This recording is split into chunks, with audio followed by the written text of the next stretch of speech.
Hello. हमारा आज का टॉपिक है हार्वेस्टिंग। हार्वेस्टिंग का मतलब होता है फसल पकने के बाद उसकी कटाई। Cutting of crops after it mature, this is called harvesting. फसलों को या तो ज़मीन से उखाड़ा जाता है या they are cut close to the ground. उन्हें बहुत ही ग्राउंड के पास काटा जाता है with the help of hand, हाथ से खींचा जाए, या सिकल। सिकल एक इस तरह का इंस्ट्रूमेंट होता है, बहुत तीखी सी ब्लेड होती है, या by a machine which is called a harvester. अगर आप यहाँ देखें तो आप ये देख सकते हैं, यहाँ पे लोग हाथ से फसल को खींच रहे हैं या इसकी कटाई कर रहे हैं सिकल की मदद से, या इस तरह की मशीन यूज़ कर रहे हैं। आप देख रहे हैं पूरे के पूरे खेत को ये काट रही है। This is called a harvester, इसको हार्वेस्टर कहा जाता है। तो this is called harvesting. Harvesting के बाद जब फसल कट जाती है तो हमारा अगला स्टेप होता है थ्रेशिंग। थ्रेशिंग का मतलब है फसल में से दानों को अलग करना। यूजुअली हमारी फसल जैसे गेहूं या चावल, उसमें छिलका होता है या डंडी होती है। उस डंडी, छिलके और पत्तों में से जब हम सीड्स को अलग करते हैं, दैट इज़ कॉल्ड थ्रेशिंग। ये एक मशीन के द्वारा होती है जिसे कंबाइन कहा जाता है, या हाथ के थ्रू भी कर सकते हैं। तो अगर हम थ्रेशिंग की बात करें तो अब यहाँ देख सकते हैं, ये देखिए, दिस दिस इज़ ये देखिए गेहूँ, ये चावल या गेहूँ जैसा एक क्रॉप है। इसमें ये जो छिलका है, दिस इज़ कॉल्ड शैफ, और ये जो दाना है, दिस इज़ कॉल्ड ग्रेन। इस ग्रेन को इस छिलके से बाहर निकालने के प्रोसेस को हम थ्रेशिंग कहते हैं। यहाँ पे आप देख सकते हैं लेडीज़ एक ड्रम पे इसको मारकर इसमें से निकाल रही हैं, या ज़मीन पर उसे मारकर उसमें से दाने को छिलके से अलग कर रहे हैं। इस प्रोसेस को हम थ्रेशिंग कहते हैं। थ्रेशिंग के बाद हमारा अगला प्रोसेस आता है विनोइंग। तो जब हमारे दाने और छिलके अलग हो जाते हैं तो हम कोशिश करते हैं विनो की मदद से छिलकों को सीड से सेपरेट करना। ये थ्रेशिंग से थोड़ा सा डिफरेंट है। अगर आप यहाँ देखें तो this is a process called winnowing. आपने छोटी क्लास में भी पढ़ा होगा। This thing is called a winnow. इसको विनो कहते हैं। ये देखिए, तो जब आप एक हाइट पे खड़े होकर, आप देख रहे हैं यहाँ पे, आप एक हाइट पे जब खड़े होते हैं और आप ऊपर से अपने सीड्स को गिराते हैं, तो जो सीड्स होते हैं आपके, भारी सीड्स नीचे की तरफ जाएंगे और हल्का छिलका हवा में उड़ जाएगा। This process is called winnowing. इसको हम विनोइंग कहते हैं। यहाँ पे आप देख सकते हैं कि एक आदमी यहाँ पे विनो कर रहा है और यहाँ पे भी एक लेडी विनो कर रही है। भारी सीड्स नीचे गिरेंगे और छिलका उड़कर चला जाएगा। So this is called winnowing. Winnowing के अलावा विनोइंग के अलावा कभी कभी जो फसल काटने के बाद जो फसल का बचा खुचा हिस्सा होता है, जिसे हम स्टब्स कहते हैं, उनको किसान जला देते हैं, जिसकी वजह से काफ़ी पोल्यूशन होता है। तो ऐसा करना नहीं चाहिए। उसके उसके बचे हुए पार्ट का हम खाद बना सकते हैं, मेन्योर बना सकते हैं। लेकिन क्योंकि फसल खेतों में बहुत सारा प्लांट का बचा पार्ट होता है तो उसे एकदम से जला दिया जाता है। और जब फसल तैयार हो जाती है तो फेस्टिवल्स, तो उसे काटने के बाद बहुत मेहनत लगती है। It takes a lot of work to cut the crop.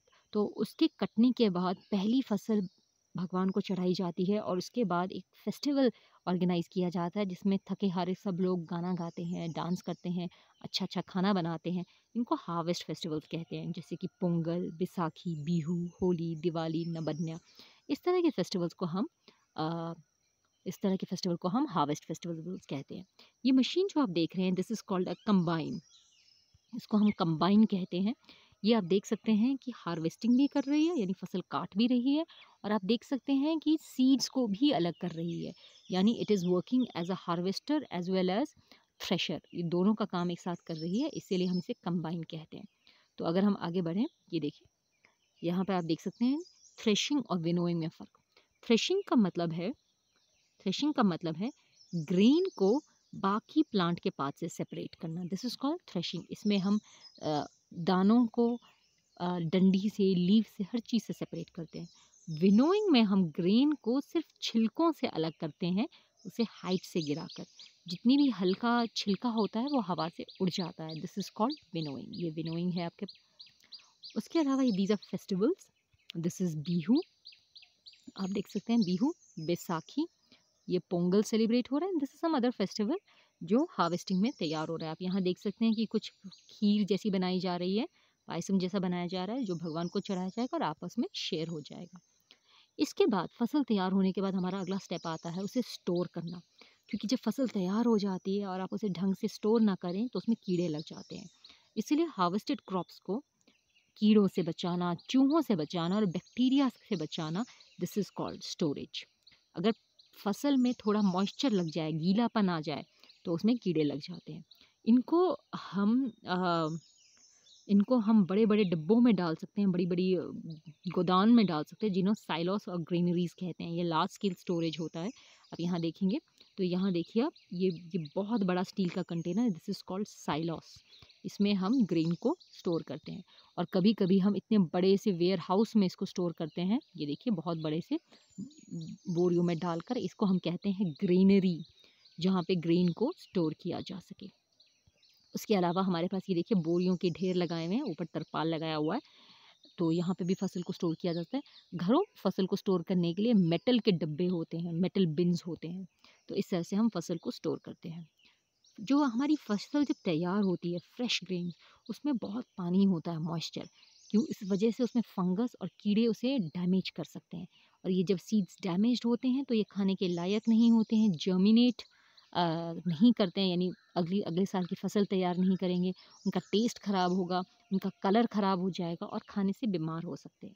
इसीलिए फसल को स्टोर करने से पहले उन्हें धूप में सुखाया जाता है, ताकि उसका मॉइस्चर कम हो जाए।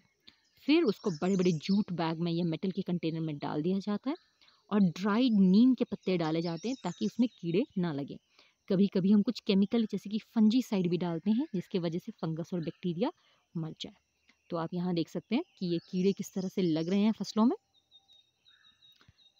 यहाँ देखिए किस तरह से चावल में कीड़े हैं, गेहूँ में कीड़े हैं और चूहे लगे हुए हैं, और यहाँ पर फसल का रंग बदल गया है। यहाँ देखिए आप, गेहूँ का रंग बदल गया है।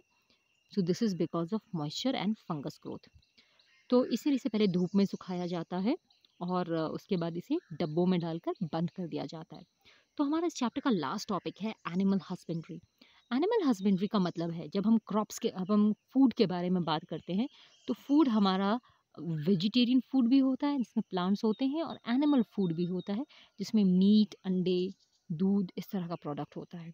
सो एनिमल्स को जब हम रेयर करते हैं घर में या खेत में, उन्हें खाना दिया जाए, उन्हें शेल्टर दिया जाए, उनका ख्याल रखा जाए फॉर एनिमल प्रोडक्ट्स, तो हम इस प्रोसेस को कहते हैं एनिमल हस्बेंड्री। तो आप जानते हैं कि खेतों में जो जानवरों को रखा जाता है, उनमें से एक है डेयरी एनिमल, जैसे गाय, भैंस, जिनसे हम दूध निकालते हैं। पोल्ट्री, जैसे कि हेन्स, डक्स, जिन्हें अंडों के लिए या मीट के लिए, चिकन मीट के लिए रखा जाता है। फिशरीज़, कुछ लोगों के घर में पॉन्ड्स भी होती हैं जो फिशेस को मीट के लिए रखते हैं, और कुछ लोग हनी बीज भी रखते हैं, हनी और वैक्स के लिए। तो इस प्रोसेस को हम एनिमल हस्बेंड्री कहते हैं, rearing of animal for animal products. इसके साथ ही हमारा चैप्टर कंप्लीट होता है।